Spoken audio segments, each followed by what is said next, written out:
How would you like to achieve your first million? And today we're connected with Freddie from Florida, United States, who's the founder of Opta Financial. So Freddie, tell us, what are the 5 steps to make your first million? Welcome to Unstoppable Podcast with Harry Sardinas, inspiring conversations with influential millionaires, investors, thought leaders, entrepreneurs who are making a massive difference with their innovative products and services, and sharing the challenges and wisdom of how they sold their first million.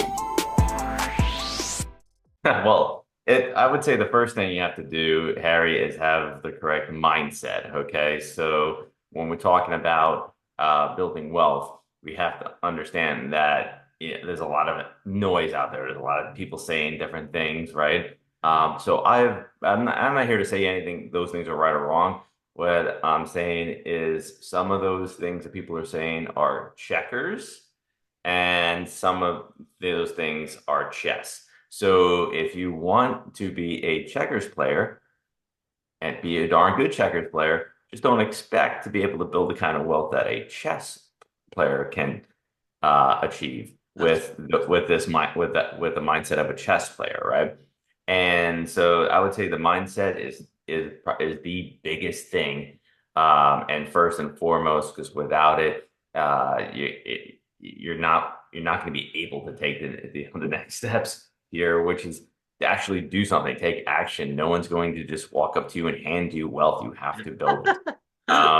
And doing things small is okay, right? It's okay to just start out small to, learn. And that brings me to number three. Number three is make some mistakes. That is okay too.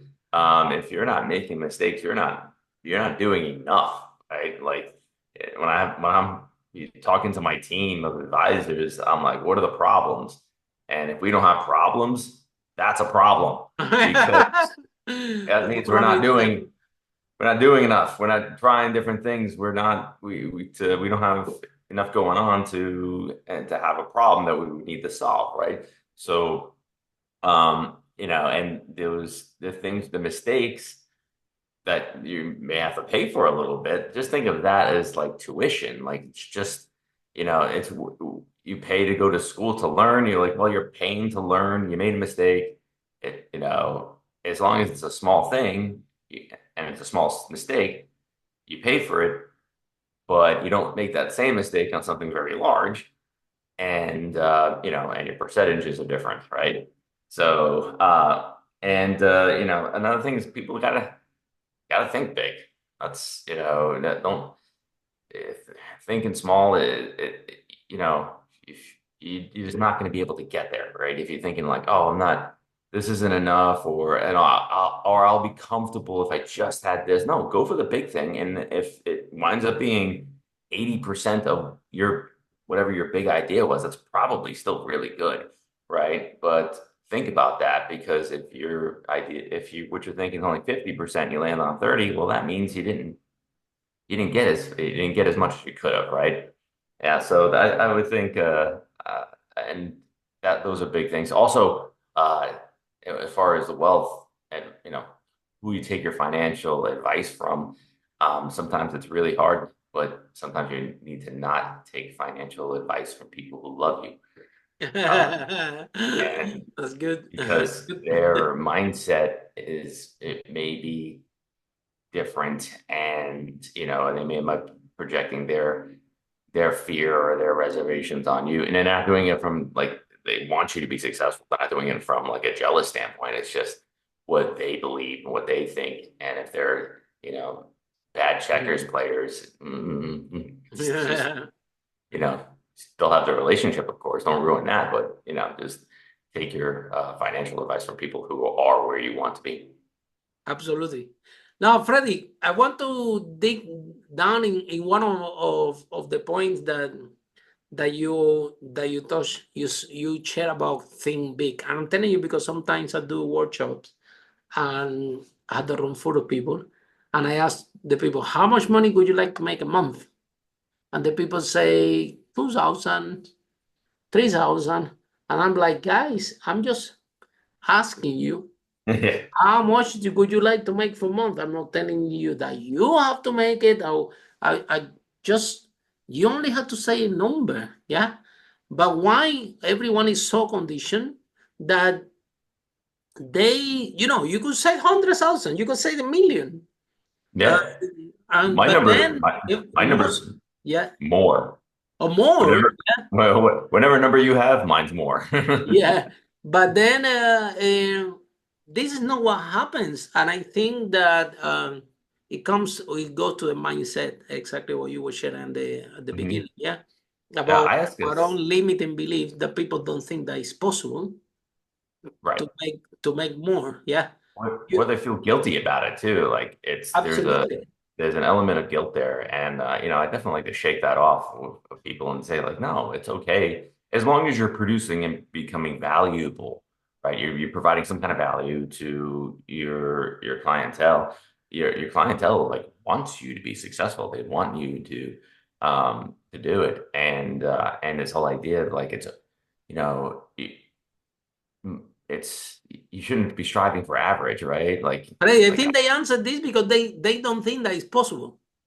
well, They thinking, well, if I say 2,000, 3,000 a month, that's something that is possible because this is what they're conditioned to. But right. if they feel that they say 10,000 or 100,000, they think that this is impossible. You have been working in, that's what you do. That's Mhm. you specialize to create wealth people. I'm sure that your client doesn't have the mindset that, oh, I want to make 1,000, 2,000 a month. They go Yeah, to you and who say, Freddie, look, can you generate wealth for me and yeah, a they lot want every month? Yeah. Or do you have some of those clients that say, no, I just want to make a little bit a month, and are we fine with that? no, they want to knock it out of the park. So and sometimes they put the cart before the horse a little bit sometimes too. Oh, they You got to wanted bring it back a little too much, bit. yeah. But Yes. then, Freddie, So what's the difference? What's the difference between these people that clearly understand wealth, that clearly understand that have to work, someone like you, yeah, a professional, to generate more wealth? What is the difference of 1% of the people against the other 99% of the people that have the mindset condition that, hey, you know what? Not possible to make so much money if I don't work hard.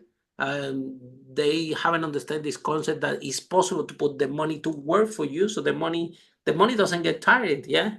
Money goes there and can do the job, and it works for you 24/7, and it doesn't get tired.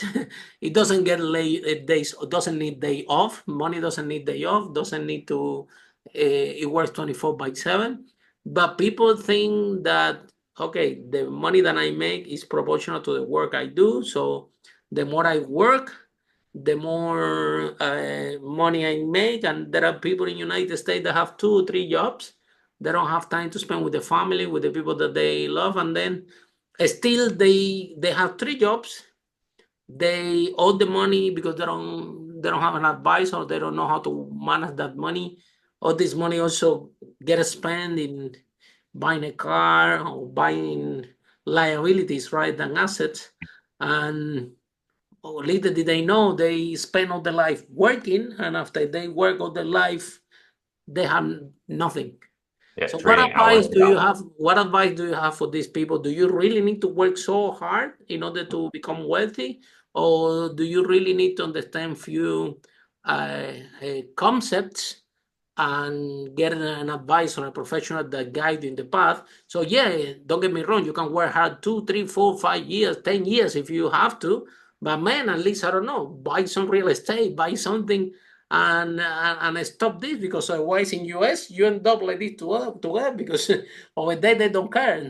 If you want Mhm. 3 jobs, they will give it to you, and if you want 4, they also will give it to you, even if you don't sleep, right? Yeah, I mean, yeah, you brought up a great point, and I think the biggest like problem is that people have been force-fed checkers for so long. Um, and it's in the financial system to like it's like systemic. Like you teach checkers, checkers, checkers, get people to work hard, invest money in the market, give all their money to Wall Street, and then all everybody else turns around and plays chess with it, right? So having that mindset switch is number one. Also, like if you said there's one thing that's going to separate people into these mindsets, it might sound weird, but it's the attitude towards debt. All right. So if you're playing checkers, you want to stay the heck out of debt. All right. Debt will hurt you if you're playing checkers, right? You want to have paid off homes, paid everything, investing You diligently. want to be debt free, yeah? Right. So you want to be debt free with checkers. With chess, you want to be in as much debt as possible. But and when we're talking about debt in this context, we're not talking about running your credit card up. We're talking about using leverage to borrowing money to buy income producing assets, Absolutely. such as real estate, as you mentioned, or businesses, things that are going to cash flow. Saving money, great. That is what the lenders want to see, right? They want to see that you have resources to be able to pay. Exactly. That you have income to give But you access to the capital, yeah? yes, you have access to money that you can pay them back if you needed to, but you don't want to. You want the asset that you're purchasing with the debt to pay back the loan, And I asked this when I'm like sitting around three people, and I asked like, well, how much money would you borrow from me if this other person was going to pay it back? And you'd be, as you said, like the number was like 1,000, 2,000. When in your example, people have like low numbers. I'm like, you can borrow as much as you want from me. He's gonna pay it back. How much would you borrow? And the number doesn't get much bigger. It's like, oh my goodness, like as much as you could should be the answer, right? Because Absolutely. somebody else is paying it back. So yeah, it's really that mindset that separates eh, the whole thing. And we have like 300,000 licensed financial advisors or some crazy number like that in the United States. And if they all were giving really great financial advice, the wealth gap would shrink in the United States, but it's not. It is expanding. So few people are running away with so much, leaving very little for the rest because of these concepts that just haven't worked, right? And not enough people are willing to do the things that they may need to do to be successful. That mindset shift from Yeah, checkers to check. and it's Freddie, it's like you guys in US, you're so lucky there because access to money over there is easy. Easy. Yeah. Compare with this side of Europe, Mm. European Union, and it's countries like Spain, you have to put like 30% down to buy Yeah. a house. That's a lot of Mhm. money. Yeah. And they have to check like your work, where the money comes from. You have to do gazillion checks in order to access the money. I think Mm. last credit crunch, Europe has access to money in Europe has been uh, way more challenging Mhm. that in my opinion that what should be. And Yeah. people are struggling to access to capital to, like you say, to buy assets that produce income because of the saving. You do have to save a lot of money, a lot, Mhm. and also you have to as well prove your income and so on. If you're an entrepreneur, you are a huge risk. The bank doesn't want to talk to you. Nobody wants to Mhm. talk to you if you're an entrepreneur in Euro. You are the black sheep, yeah. You are the biggest risk, yeah. So being more easy, guys, where you are based in United States again, and the gap is going bigger and bigger and bigger. What advice? Because I believe that with the right mentorship, with the right strategy, with the right plan, I don't think that people need to work in United States more than 10 years maximum. Yeah. I mean, like, My opinion, yeah. yeah, you're looking at it from a totally different lens. And like, there's, I was a checkers player for a lot of years. I was a police officer working, trading hours for There you go. dollars, just like you were saying before, working overtime. And I'm like, man, this sucks. and then you're taught to save money, and Police you get save paid it very all. good though. Yeah, you could save a lot of money being a police. Right. You So can buy your assets really quickly there. if you're diligent enough to save the money, like saving the money, that's the hard part, right? Saving money is difficult and it sucks. It's not, but it's possible, right? As long as you live within your means, Of course. you can As long save as a you don't buy good. the biggest house in the, because I think, Fred, the whole thing over there in United States, well, all over the world, is the stereotypes. Okay, I have money, so this is what I'm gonna do with this money. Yeah, I'm working hard as a police officer. I know you guys get paid a lot per hour. Yeah, so you're a police officer now. You're making money. And this is what you're gonna do. Number one, I'm gonna buy a huge house. A huge house, it comes huge bills. You have to pay somebody to cut the grass because the house is big, the electricity. So, but first thing that everybody do is, okay, I'm making a lot of money. Let me buy a big house. Second thing, which is very important for you guys over there, is buy the most expensive car, the car of the year. Yeah. So now you have a big house that costs you a lot to maintain. Then now you have the car of the year. Yeah. Now you go next month to work as a police officer, and then all your money already would be Yeah. disappear. You won't have a dollar left to save because you already make this purchase. Don't tell me about. And after over there, even better, you go there. You say, I want the best furniture. Don't worry, you don't have to pay the 6 months. Take it, and after 6 months, you pay me. Same with the TV, same with everything. So now you're borrowing and borrowing and borrowing, but you borrow a lot of bad debt because it's that debt that doesn't produce assets. So what advice do you have for the hardworking people from United States that if they keep it humble and if they keep it within the means where they're making good money, where they are young, it's actually possible that they only really have to work 10 years. This is as maximum, in my opinion. You are the expert, Yeah. but what do you think about my theory? I think it's okay to want the big house. I think it's okay to want the car. I just want people to purchase smart and when, right? So when you Absolutely. have, if you're saving the money, right? You're working whatever you're doing for income, and you're saving that money. You're saving. You have the money. You can go buy the house. You can go buy the car. You can buy all that stuff. Wait just a minute. Instead of buying Absolutely. the car, the house, purchase with the money, take out a loan, purchase the asset Asset that will produce that will produce the income. Now you can go buy the big house anything you want. or yeah, or whatever it is you're into, right? Because it's the income from the asset that's not gonna just go away, go poof. And that is making the payments on the loan for the thing that you wanted, right? Which is the big house, the car, whatever. And that scales out really, really nicely. The more money you save, the bigger the loans take out, the bigger the thing the bigger the asset you can buy, the more income, the cooler And also, the Fred, it's thing about that the you want. concept of how you buy. Because, for example, let's say a car, right? You're gonna buy a car. There are two types of cars. Yeah, there is this car that is the car of the year that costs a lot of money, and as soon as you buy it depreciated a lot from the moment that you buy that car. Yeah, and it will keep depreciation and lower in value as long as the time passes. But there is another type of car, which is, I don't know, the cars that they're collectibles, right? So these cars, they're different, right? They worth more when the time pass by. This rarity car like the nice Chevrolet from the 50s or whatever, so I don't think that is even the thing that they buy, is how they buy it.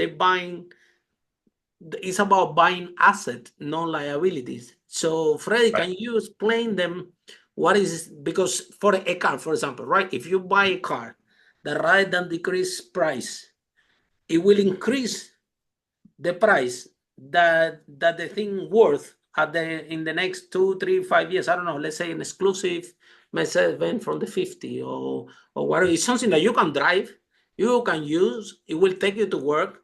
But now this is not liability because you buying as an asset. It won't produce you cash flow, but at least it will produce you capital growth. It's something, right? And in the same way with the house, you can buy a house. Okay, if you buy your dream house you want to live, well, but if you buy a house that you can cut it in half, and then in one half you can live, and then the other half you can fix it up, put it to rent, and with that money you pay the whole mortgage for the whole thing. Now you are creating an asset. You're buying asset rather than liability. So why, Freddie, if it's so simple, why everyone is struggling with it, and why this wealth gap it keep growing and growing in the United States, which could be totally the opposite, because you have easy access to money. You find job over there very quickly, so you can work 5, 6, 7, 10 years, and you will make some cash flow that you will be able to borrow this amount, and everybody will love to lend you money to you. Yeah. And you guys also have a lot of credit cards as well. You go to a bank and the bank give you a lot of credit cards, no issue with that either. So you have a lot of access to money while you're working. Yeah. So why, if you have all these facilities over there, that in my opinion you guys are so lucky, why 98% of the population do it the other way around? What's happening? Like checkers, yeah, it's an education issue in the United States where people aren't Everywhere, taught. not only United States. I know, sure, yeah, no, sure, Is everywhere. all over the world. Yeah. So it's understanding how to buy assets, why you should buy assets. They don't teach you this in the school, right? No, not at all. No. They didn't teach you this in the police academy, no? So when did you learn this then? Well, once I started getting around wealthy people, you Very good. and it's like, okay, well, you're doing things completely different, right? You're, being checkers players being told to be debt free, and chess players are in debt. And checkers players are taught to not like the tax code, and chess people are taught to love the tax code and use it to their advantage. And yeah, just being able to get in that mindset where it's like, okay, no, I'm going to have these great things. No, I don't have to work 1 million hours a week for them.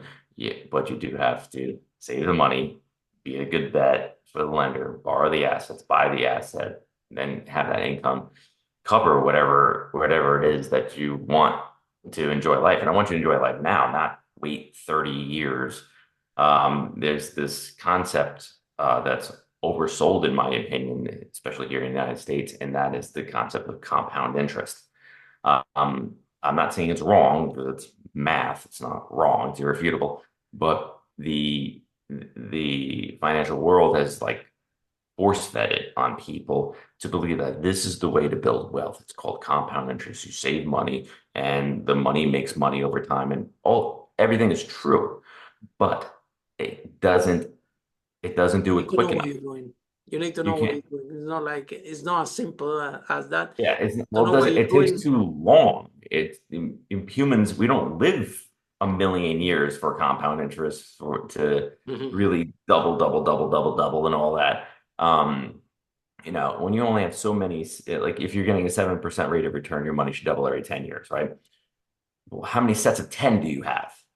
Absolutely. And if 30, 40 years go by the time your money's where you want it to be, well, you're also 30, 40 years older. What do you look like now? Are you physically able to enjoy your money now? And when you handed it, are you even still alive? That's another question, right? And when you handed your money over to whatever financial institution that you handed it to, whether you bought stocks, bonds, real estate, stocks, bonds, ETFs, whatever, mutual funds, what did they do with it? Did they wait for 30 years? No, right? They didn't wait 30 years for their money to go work for them. They turned around and bought assets with your money. Yeah. And you don't have to look very far to realize that is true, Fred, right? let's expand a little bit, because maybe our audience, they might be thinking that, okay, what we're talking about is not possible, and Fred is talking about how much money you will borrow if somebody else will pay And maybe they will get confused. So let me clarify a little bit so we can illustrate a little bit what you're saying so they can understand very easy. Because for people listening now, they might think, oh, this is impossible what these guys are talking about. It doesn't make sense. You only make money when you work, and I don't understand what they're talking about. Okay, what Fred is referring, we say, okay, how much debt can you get if somebody else is gonna pay it? And Freddie said, as much as you can, because somebody else will pay it anyway. So let's take a little bit further. You can get that debt. Somebody else will be paying that debt, but you also will be making cash flow out of this. Yeah. And let's put in a simple example that everybody understands, which is a house. Okay. Now you work from the United States for 5 years. Yeah. You save a little bit of money. You save that money. With that money, you get a mortgage. When you get a mortgage, you can buy a house. Now, if you buy the right house, you put the tenants inside this house. Those tenants will be paying your mortgage, and will be, let's say, if you rent the house for the tenants for $2,000. Okay, but your mortgage is $1,000. Now you're making $1,000 every month cash flow. All you did was go to the bank, borrow money, buy this asset, yeah, and then somebody else, which is the tenant, will come and will pay your debt and also give you monthly cash flow, yeah. With someone like Freddie, which specializes in this, he can give you different vehicles that can produce that, not only property, but I'm illustrating property, so for the easy understanding, yeah. So you guys listening, he's not talking nonsense. It's something really easy to understand. If you acquire that debt and you buy the right asset with the right advisor helping you to pick those assets, you will be, somebody else will be paying your debt, and somebody else will actually produce this cash flow. So clearly, somebody else will be working for you to generate your wealth, right? So there is only two sides of the fence you want to be. Would you like to be in a side of the fence that you're buying the assets and somebody else are working and paying for it? Or you want to be on the other side of the fence, that you're working unstoppable without stop it, but for you to pay your rent, for you to pay everything, well, the person on the other side of the fence is understand this concept, and you created the cash flow and the lifestyle of that person. So the question really simple, Freddie. What side of the fence people want to be, right? That's right. And like in your example with $1,000, like $500 of that cash flow could go back into the savings pot, right? To make to make your investments grow, right? Exactly. Even with this cash flow, now you can create it to save, to buy one more, and so on, right? More, right? And the other $500 goes in your pocket, and you spend it on your kids and have fun and whatever you want to do with the other, absolutely, money, like that, whatever you're doing to enjoy life, because it's not all about just saving. It's about enjoying. So, but you have to be able to create the income to be able to enjoy yourself, so you don't have to work another 50 hours for that, same income, right? So, yeah, it's real. Once people get over that, get to the mindset, but it's really hard when, everybody's kind of saying the same thing, but they're not doing that, right? So when the financial world is saying to save, and then they're investing, it's like, I look at it, I'm like, what, this is not what you're doing, though. Then also they want you to save the money and put it into the bank, yeah, and pay you very little interest. And then the bank, guess what it does? It will take all this money, buy assets, make a lot of money, and give you just a tiny fraction. Right. And what do you think they're doing with your money? Do you think that they it's a risk at the same way that we can say also, right? Like Freddie talked about troubles, right? Every investment you have your risk, yeah. And every time that you buy an asset, there is a risk, but it's a skill. The more you practice, the better you become, yeah. Right. So start small. Yeah, and if you don't have an advisor and you can do it by yourself by trial and error, could be an issue that you make a mistake. Yeah. Mhm. And well, it's gonna be way harder and difficult to go back up, but eventually you can work and go back. But if somebody already have the skill and somebody already specialize in this, it can guide, it can diminish what we call it is you can do your risk assessment, or you can manage your risk better. Yeah. Risk management, mitigate Is the risk. managing the risk, yeah. Yeah. But then on the other hand, Fred, the people I want to touch base about something for entrepreneurs, which is main for our audience. That we entrepreneurs, we have a business. The business started working very well. We start making a lot of money, and guess what happened? Yeah, the We believe that this business is gonna be there It's always going to be forever. there forever. We are so busy in our business that we don't want to know anything about buying assets, about diversify our wealth. Totally the opposite. All the money comes.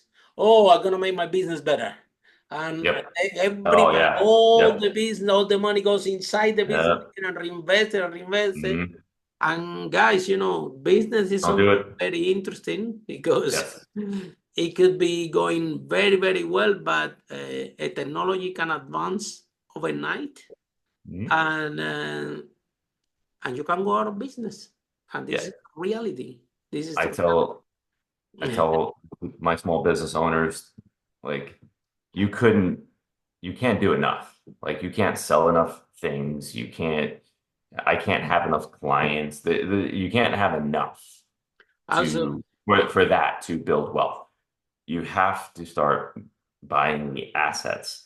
And as you 100%. pointed out, And if maybe your business technology, will be there forever. Maybe your business will be there 30, 50 years, your whole life. Maybe you can pass to your other generation, and also, maybe you want to pass it to your children. Your children maybe don't want it. yeah, Now you have but all the business giving you the money all the life. Now all of a sudden your children doesn't want it, and all you have this business that nobody wants, and you don't have any asset, extra asset producing your result. Oh, there you go. You work your whole life for nothing. Yeah. yeah, So I mean, people, you can reinvest the assets money back into your business, right? So absolutely, you buy the 100%, asset, right? And that's like 100%. in our example with $1,000, right? Maybe $500 of that goes into the business, and the other $500 goes to goes in your pocket, right? But the assets, especially real estate, it's going to be there, right? Absolutely. So, however technology advances, people generally don't like being cold at night, so they want to be in a structure, right? So houses don't go out of style. So no matter what business you're in, if you're buying real estate, you're buying things that cash flow, you're buying businesses. I mean, those are the things that are going to stay if technology advances and takes out whatever you're selling, right? Or whatever practice you're doing. And could happen, and Yeah. this is reality. It happened to me. So, there are business that we have. Our property business we have we managed to sell over 5 million, and it was amazing. We were renting room, but guess what happened? Airbnb came overnight with a better model, Mhm. and the whole thing, we had to de-escalate the business considerably because the margins, they were not the same, not the same, and who can compete with this Airbnb to develop a similar software and everything with multi-million? You know what I mean? Yeah.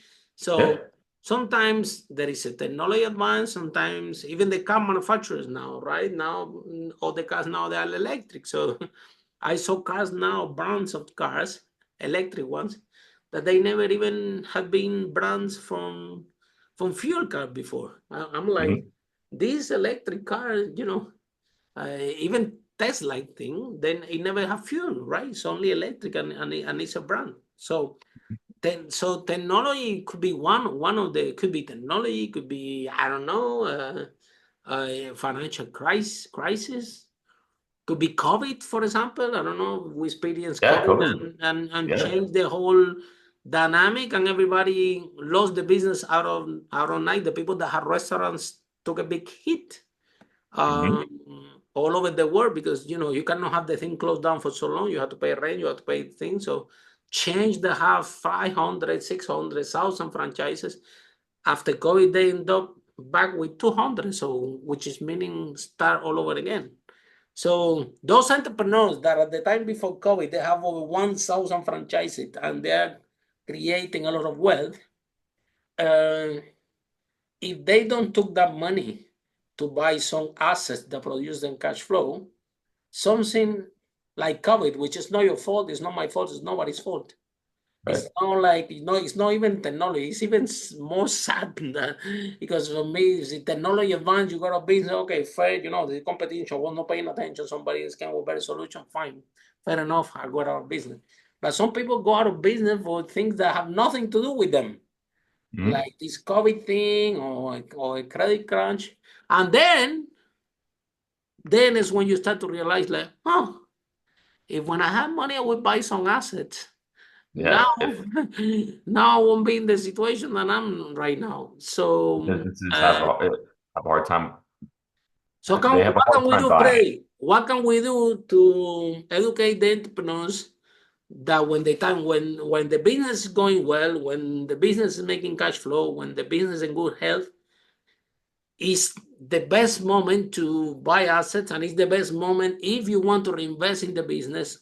Just change the equation. Buy some asset, and from the cash flow that the asset produce, put inside the business if you want. So what can we do to educate the entrepreneurs in this concept? So because entrepreneurs, they're working so hard, they provide jobs, they taking all the risk. They deserve to be happy. They deserve to be wealthy. They deserve. They don't deserve to struggle, and lots of them are struggling because this concept they don't understand. So what can we do?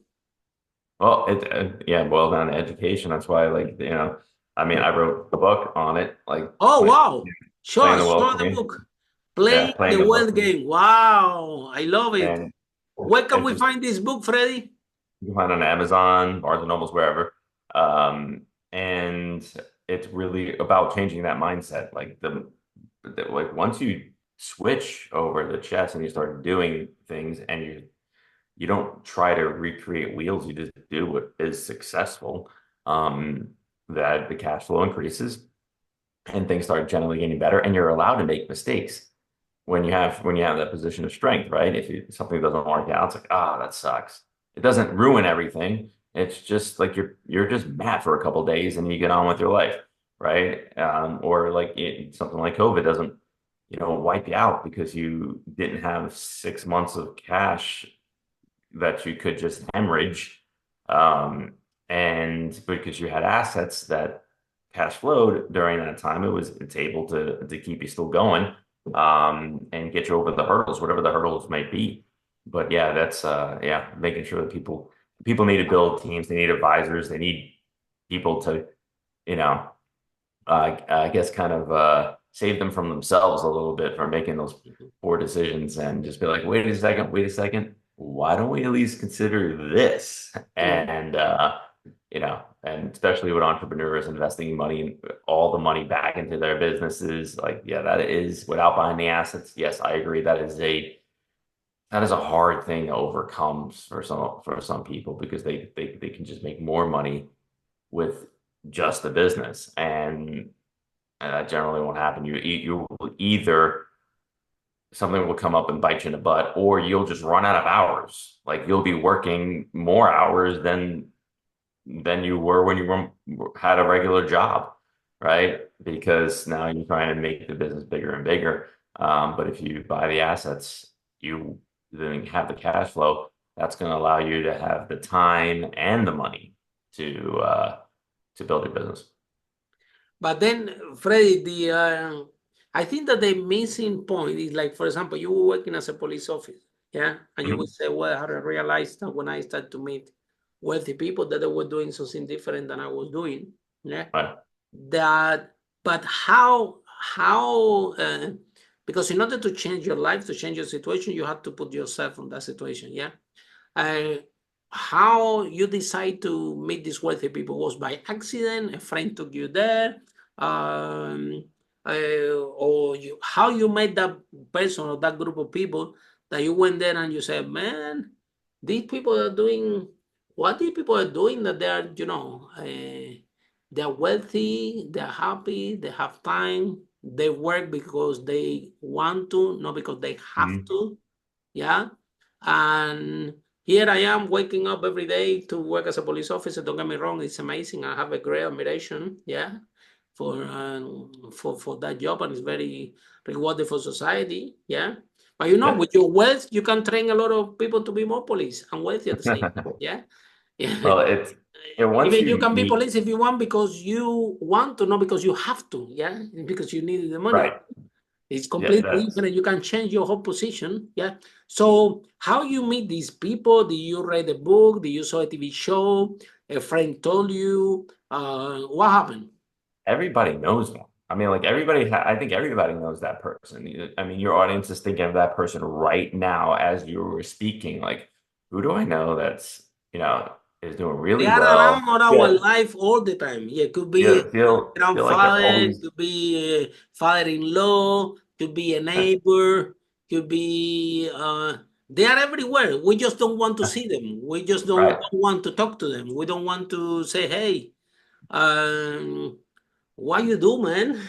Yeah, like, oh yeah, just as simple as, hey, how did you get here? And and they'll tell you, they'll generally, people that are Absolutely, successful they will tell you.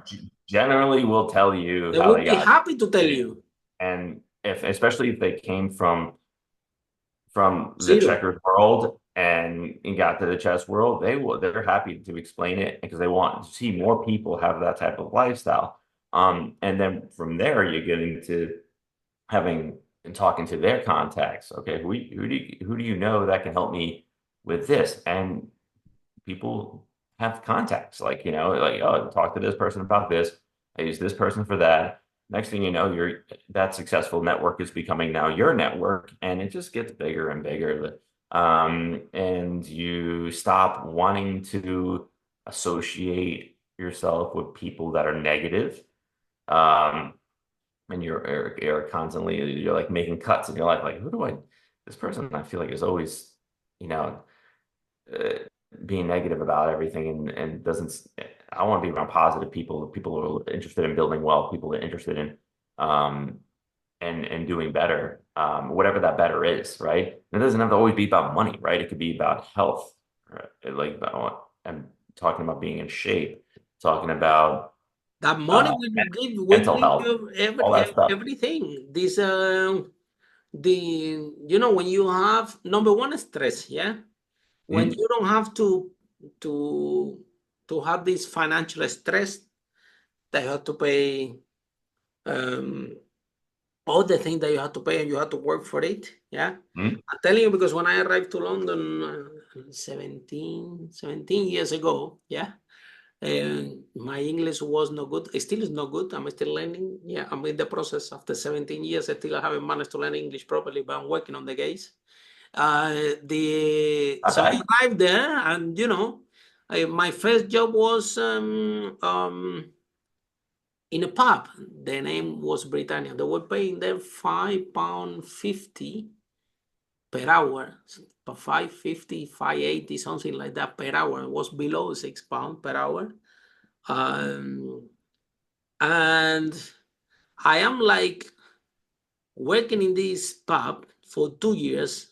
I'm taking Saturday, I'm taking Sunday, it was a wine store below that belonged to the same company. I spoke with the manager. I said, listen, I need more hours. I want to work in the wine store underneath also. And the guy said, of course, absolutely. So I was working Monday to Sunday, I'll take your entire life, no problem. and a lot of hours, but at this rate per hour, I'm like, man, I'm spending more than what I'm making. Yeah. And I don't understand. I'm like, if all I do is work, how come I'm spending more than we're making, by paying the rent, paying the transport, food in London, whatever. I'm like breaking even. And I said, I'm working Monday to Sunday, I'm breaking even, yeah. And then, but after 2 years without stopping, I think I got one day off or something happened, or was a bank holiday there, and I sat and I saw my my expenses. Mhm. I'm seeing that my major expenses is rent. Right. Yeah. I'm like, wow, this rent, if I could remove this rent out of the equation, that would be amazing. Because the problem is this rent thing here is taking most of my money. And so I changed job. I went to the Hilton, yeah, where they specialize in renting rooms, yeah. And I said, okay, fine. I need to build the business in a property business or whatever that made me find a way that I don't need to pay that rent, so I can remove this overhead. And yeah, between this and the book of Roy Kiyosaki, Rich Dad Poor Dad, and some personal incidents that happened there. My dad got cancer, I didn't have money, so I was desperate. A lot of things come together, and I said, you know what? I will start a property business. And the whole point of the whole business was not paying my own rent. Yeah. And then I achieved that very quickly. Yeah, we rent the house, and there you go.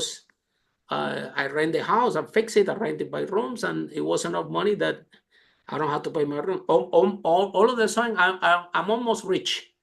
I'm like, Oh, yeah. wow, now every month I have all this money. How come every month now I have all this money that I didn't have before? Because, the rent and the bills they will cover. And then I thought, okay, it's a good idea. Then if I keep doing this, I'm going to have more cash flow. And Right. this is how I built that business kind of by accident. But the whole point is that, Freddie, people need to see the balance, what they are spending the most, and how they can turn this liability into an asset, right? Because Yeah. that would be the first step. But people, so what advice do you have to people that don't want to talk to you, people that don't want to see these bills and say, okay, how can I fix this? Is there is a way around that I can get out, my biggest expenses? Maybe the biggest expense is the car. Okay, I don't know, buy a collectible car, buy a car that actually give you money, or buy a car and put it as a taxi for Uber. Now you're making cash flow. I don't know. But people can turn the whole situation that they have right and liability, have assets, but number one, they don't want to see these bills and see what can I do about it. They prefer to go and work like crazy every day without seeing this bill and think what can be done about it.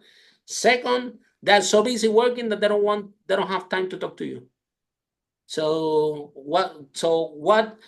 How the people, if somebody's inspired by what we're talking today, how the people can find you, how the process works? Can you share a little bit more than that and tell the truth? I said, look, man, I was a police officer.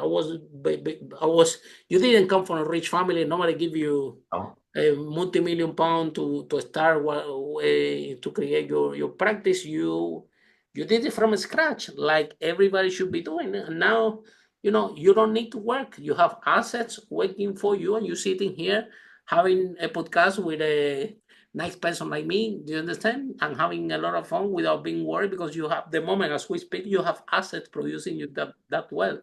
And because it's possible for you, it's possible for everyone. So what That would you is, say to that's the true. people there that don't want to have a look at the bills, don't want to analyze the financial situation? They are so busy that they don't even have time to speak with you. How can they find you? How the process work?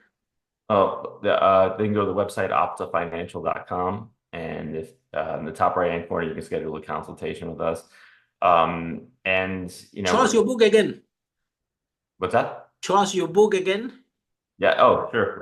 Playing the Wealth Game. Go Amazon. There's three books I want 3 books you everybody want to to read. write? No. There's 3 books I want everybody to read.